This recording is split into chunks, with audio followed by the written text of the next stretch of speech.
Hello, my name is Mordred Viking, and I'd like to welcome you to episode 11 of this Let's Play Victoria 2. This is the March of the Vikings, and we are Nytungvik. So, this is, I must put my hands up and profess, the third time I have recorded this episode. The first time I forgot to turn my microphone on. Yeah, I know. The second time, I can't believe I'm going to say this, I lost a war against Wu. It was embarrassing, so that didn't happen. I mean, I lost it for a simple reason, that is I forgot what era we are in now. This is kind of getting to the late game, where the battles are a lot more slow. And I didn't mobilize, they did. They outnumbered me about 5-1. I'm still kind of baffled as to how they achieved that. But I think we're going to be in a pretty good place to beat them.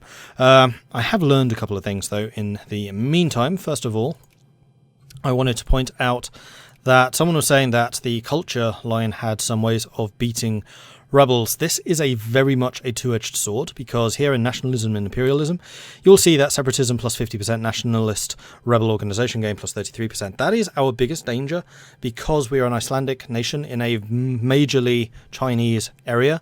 So nationalism and separatism is going to be a very big problem for us. However, you do get the secret police here, which does reduce it, and it also increases the suppression efficiency. I still don't understand the suppression mechanics, I will admit.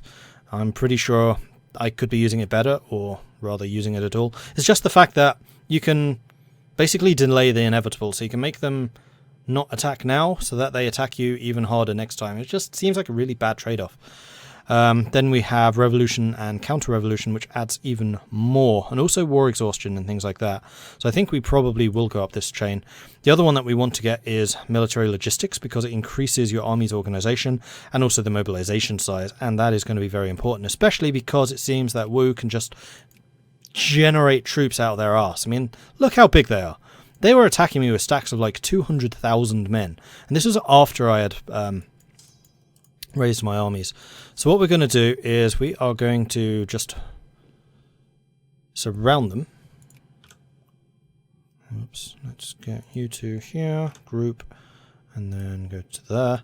And we should be able to just surround them, because there's only 4 of our provinces around theirs. And then as we bring in the mobilized troops, we can then pinch them off. And basically we can reduce it down to this 3. In fact, we might just attack Hangzhou straight away, and then have 3 provinces on the border, and then just let them waste themselves against us. That's probably a better idea. The other thing I need to do is keep an eye on the budget. We are still losing.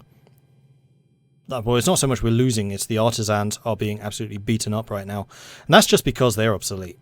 We don't need artisans anymore. Everything is being produced in the factories instead. So I'm quite happy to let them disappear, honestly. I mean, one of the ways apparently they can reduce militarism is reducing your tax rates below 30%, but we don't have the economy to enable us to do that, so it's not going to happen. What I will, however, do is reduce our land spending, so we are making a bit more money, which we can then spend on a bit more education and a bit more administration, so we can cut down on crime and things like that, which hopefully will mean that our tax collection will become more efficient. Also, we want to make sure that we have a surplus for when we actually go into the war against Wu. The other thing to check out here is a war justification. We'd started doing that in the last episode. I'd kind of forgotten, but not really. And that is the worst infamy hit yet. The first one's 8%, then the next one was 9, this one's 10. Great. That doesn't bode well at all. Okay. Oh, one last thing. For some reason, we were encouraging capitalists in our smallest state. Not entirely sure why I did that. It should really be in the biggest, because then we have the capitalists present in that area.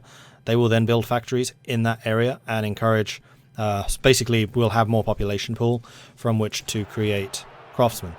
We are still building troops, that is fine. I just need to remember that we need to raise them forwards.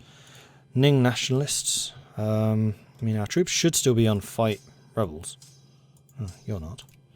So you can go off and fight the rebels if you need to, but you have a new position that you will be returning to.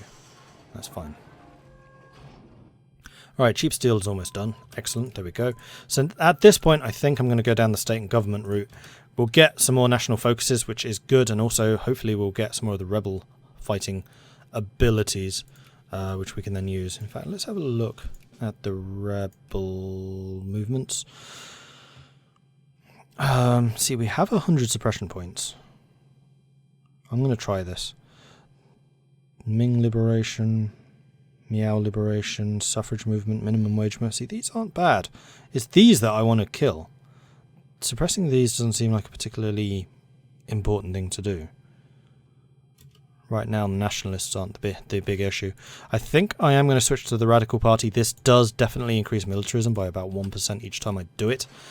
But I want the parties in power to encourage their own parties, which is why I'm kind of annoyed that we have some of the political reforms that we have, like the freedom of the press. But I don't think there's much we can do about it. Oh, more ammunition, small arms, explosives, and artillery. Yay, arms industry improvements. Excellent. Alright, so we are on maximum speed. Our nation ranking is in fact going up during all of this, and Dali really wants an alliance. Sorry, Dali, I'm going to have to say no. Sorry, darling. I'm going to have to say no. Right, let's move you guys up here, so we make sure we have all of our troops together in one place. Let's move you guys up here. Fordism, aeroplanes production output, automobile production output. Cool. Let's group you. And let's keep an eye on this. So once we hit about 80%, I think, another reduction in speed, that's when we will boost our military spending. In fact, our spending right now seems to be a little bit too high, so we're going to go down to 50% on education, because I want to be building the surplus. Jiangxi becomes more consciousness or more militant, much more militant. Maybe if they listen to more to what these nice ladies were trying to explain to them, let's make them more conscious, because then they have more needs and desires, which means we can sell more stuff to them. Huzzah.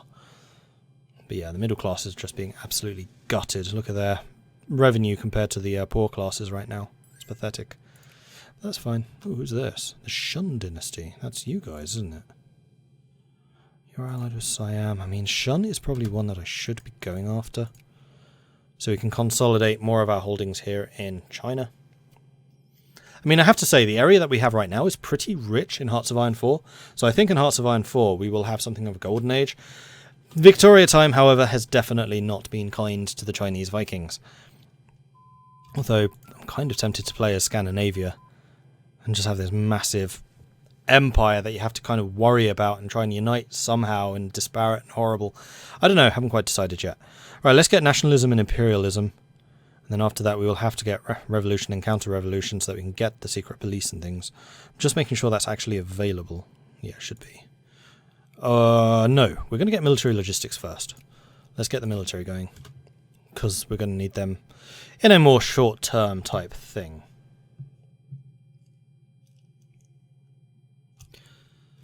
Mission to civilize, minimum life rating, diplomatic points, colonial prestige. Not really relevant to us. I'm once again losing money. Why?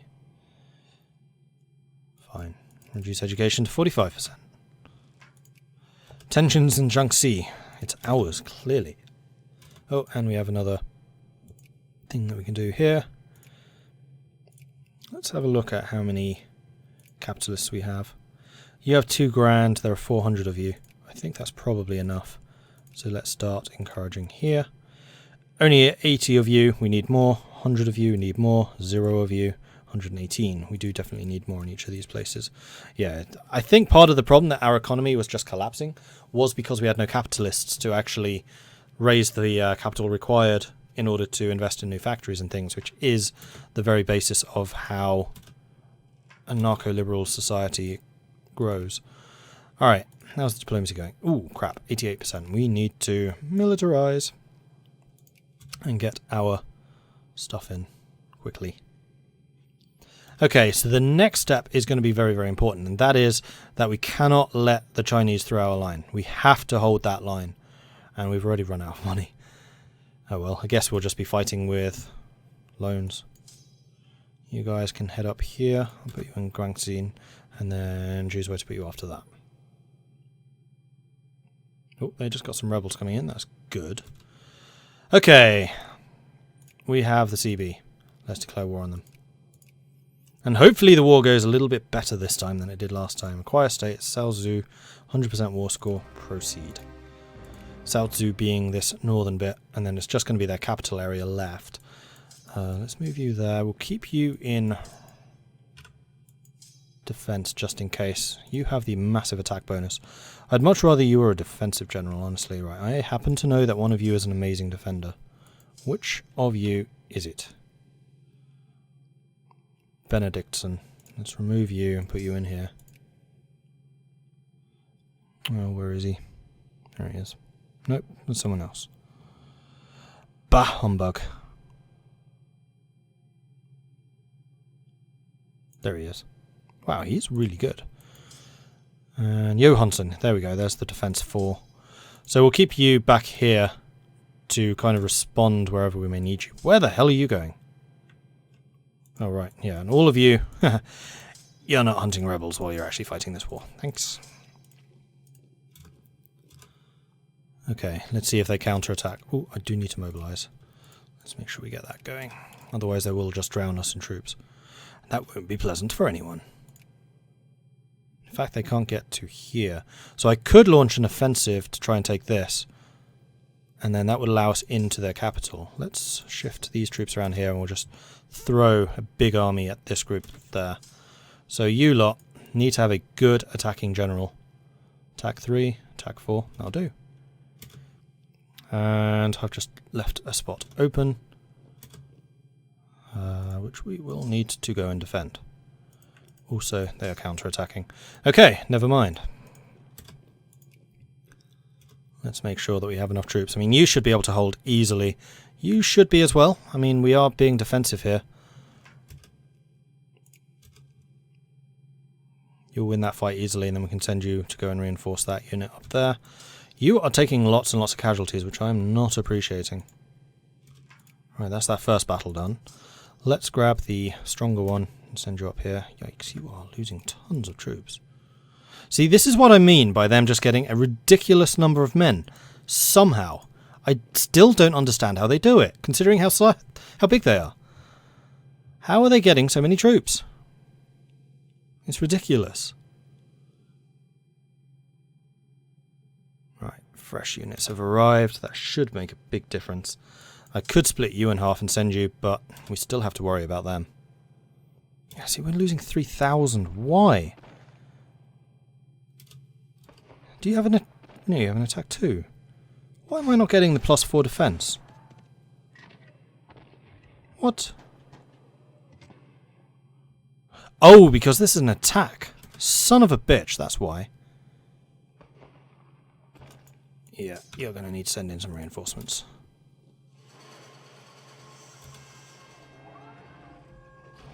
Proportional representation. I don't really care about those. And now you're attacking into here. This is what I mean by this fucking war. How do Wu get so many troops? It's absurd. Look how big we are compared to them.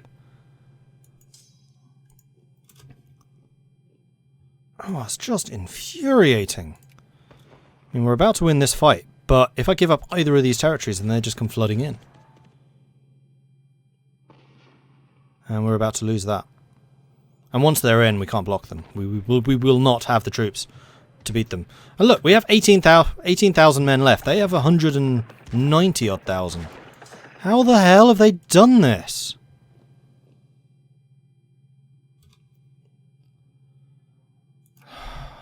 Why does my nation suck so much? It's baffling. Where did I send you? I think you're going to need to go here. Likewise.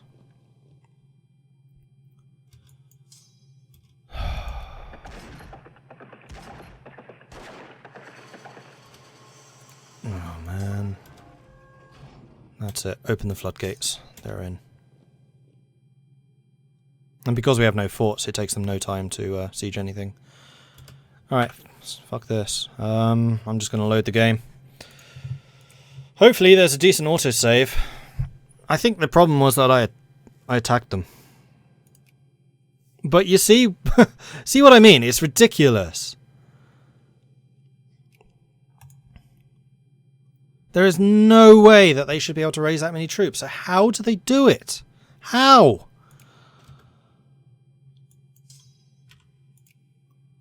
Alright, how close are we to a fight? Very. We already have. Good. Let's speed up time. Let's reduce our education spending and our admin. So we have the money to actually spend on our armies. And that is our CB for Wu. Declare war. Acquire state. Suzhou. Go. So once again, we're going to grab you guys with your ridiculous defense skill. We're going to move you there. We're going to move you back here. Why do you... we're going to move you up there. I'm going to move you here. Right, now we're on the offensive. Slightly. And I can pull troops back if I need to. You jump in over here. We should have the entrenchment bonus. We do. And we have a better general. Are you a defensive guy? Clearly you are. I'm going to split out half of each of your armies and throw you into that fight. You're coming down this way. That's fine, I think.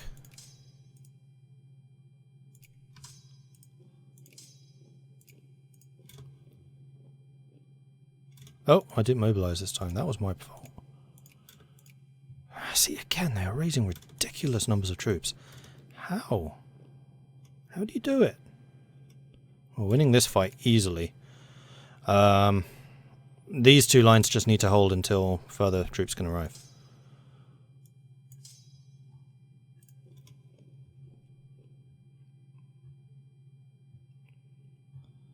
Come on, let's get these frontliners in. Because I've probably got... crap. Stack wipe as well. How is this possible? How have you got so many troops? It's absurd. Oh, here they come.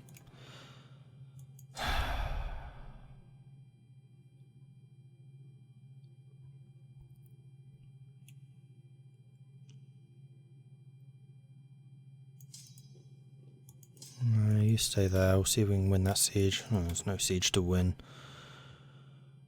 Ah, they're in the country already. Nope, didn't work. God damn it! How is this happening? How?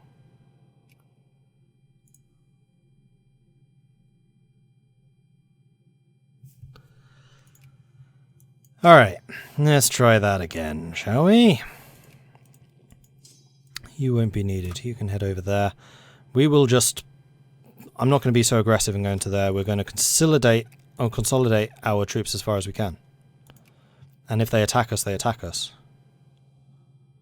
What I might do is increase the size of the stacks.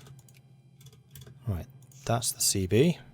You, group, do not move away. I don't know why you moved away in every single time that I've loaded this, but you have. Right, all of you are not hunting. Good. Here, go to diplomacy, declare war, Suzhou, proceed, okay, military, mobilize, okay. You two, move here.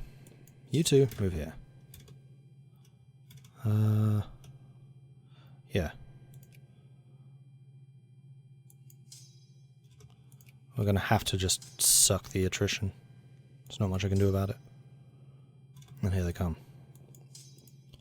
Incoming! I'm just going to keep on feeding troops at this. Massive dig-in bonus. We have a really good defender.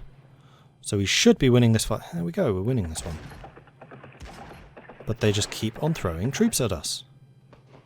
And I can't risk moving any from there.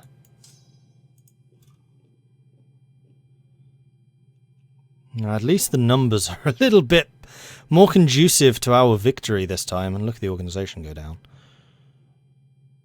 Okay, here comes the next wave.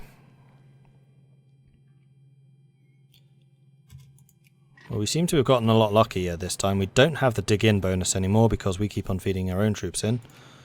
Iron production output, cool. Ooh, we have another whole bunch of troops we can throw in.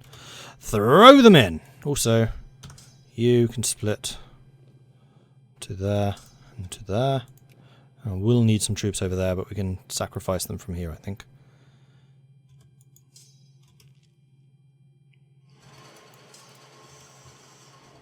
We're just going to blanket siege them from behind their lines.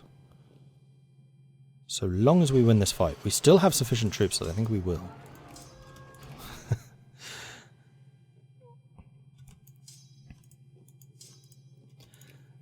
Right, this time they screwed up. They threw all of their eggs into one basket and let me come in from behind. You know what? I could stack wipe them. Let's do it. Oh no, don't go through there, troops.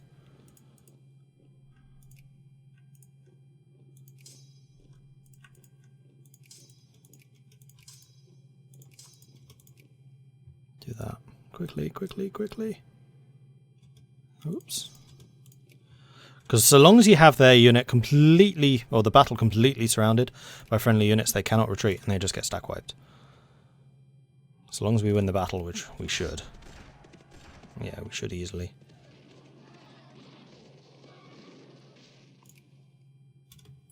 .68 war score. Stack wipe. They lost 408,000 men out of 500,000. They had 500,000 standing army. Or 500,000 army. How? I have like 100,000. No, I have 200,000 maximum. How have they managed to raise this many troops? It's absurd. Absolutely absurd. But yeah, this war's over. And they want peace. Why peace?